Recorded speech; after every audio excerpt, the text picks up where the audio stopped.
અમેરિકામાં social security લાભ મેળવનારા કરોડો લોકો માટે એક મહત્વપૂર્ણ ચેતવણી સામે આવી છે.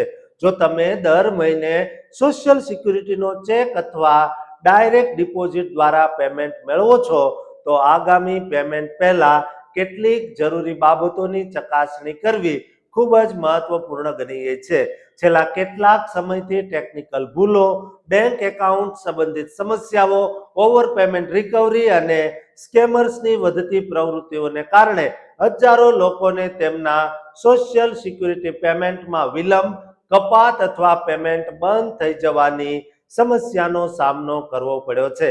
તેથી નિષ્ણાતો દરેક લાભાર્થીને સમયસર પોતાનું એકાઉન્ટ અને બેન્કિંગ માહિતી ચકાસવાની સલાહ આપી રહ્યા છે.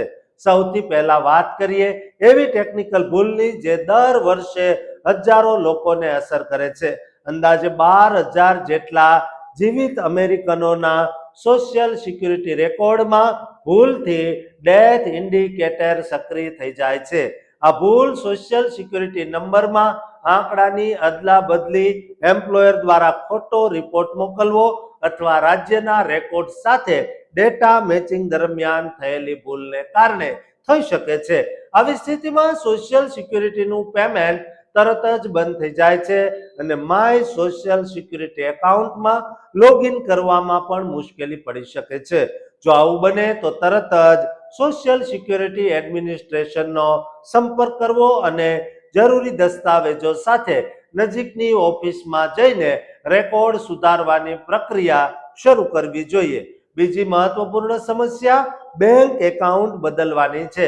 ઘણા લોકો જૂનું બેંક એકાઉન્ટ બંધ કરી દે છે, પરંતુ નવું એકાઉન્ટ સોશિયલ સિક્યુરિટી સિસ્ટમમાં સમયસર અપડેટ થતું નથી. પરિણામે બેંક પેમેન્ટ પાછું મોકલી દે છે અને સોશિયલ સિક્યુરિટી એડમિનિસ્ટ્રેશન નવું એકાઉન્ટ વેરીફાઈ ન થાય ત્યાં સુધી પેમેન્ટ અટકાવી શકે છે. તેથી જ્યાં સુધી નવા એકાઉન્ટમાં ઓછામાં ઓછું એક સોશિયલ સિક્યુરિટી પેમેન્ટ સફળતાપૂર્વક જમા ન થઈ જાય ત્યાં સુધી જૂનું એકાઉન્ટ ચાલુ રાખવાની સલાહ આપવામાં આવે છે. વધતા ફ્રોડને ધ્યાનમાં રાખીને ડાયરેક્ટ ડિપોઝિટ બદલવાના નિયમોમાં પણ કડકાઈ કરવામાં આવી છે. હવે માત્ર ફોન પર બેંકની માહિતી બદલવાનો પ્રયાસ પૂરતો નથી.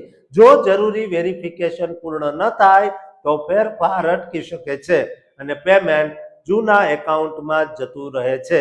તેથી દરેક લાભાર્થીએ પોતાના માય સોશિયલ સિક્યુરિટી એકાઉન્ટમાં લોગિન કરીને બેંકનું નામ અને એકાઉન્ટની વિગતો એકવાર જરૂર તપાસી લેવી જોઈએ.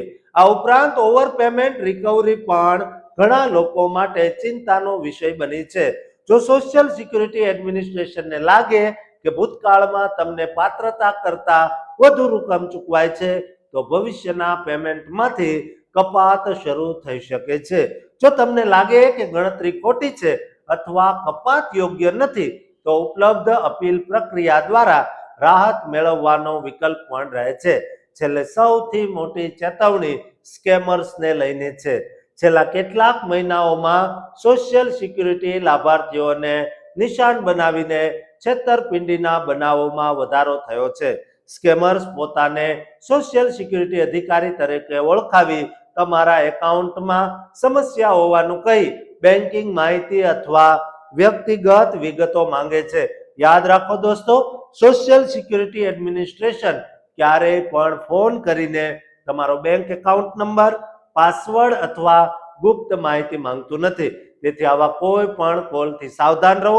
જો તમે સોશિયલ સિક્યુરિટી લાભાર્થી છો તો આજે જ તમારા માય સોશિયલ સિક્યુરિટી એકાઉન્ટમાં લોગિન કરીને એકાઉન્ટ એક્સેસ, બેંકની વિગતો, તાજેતરના પેમેન્ટ અને કોઈ નોટિસ છે કે નહીં તેની ખાતરી કરી લો. માત્ર થોડા મિનિટની આ ચકાસણી તમને પેમેન્ટમાં વિલંબ, ફ્રોડ અને અનાવશ્યક આર્થિક મુશ્કેલીથી બચાવી શકે છે. દોસ્તો, આપણા ગુજરાતીઓને આ વિડીયો ખાસ શેર કરજો, જેના કારણે તેમના ડોલર અટવાય નહીં અને તેઓ પોતાને જે વાપરવા માટે ડોલર જોઈતા હોય તે આસાનીથી વાપરી શકે. અને આ ચેનલને સબસ્ક્રાઇબ કરવાનું પણ ચૂકતા નહીં.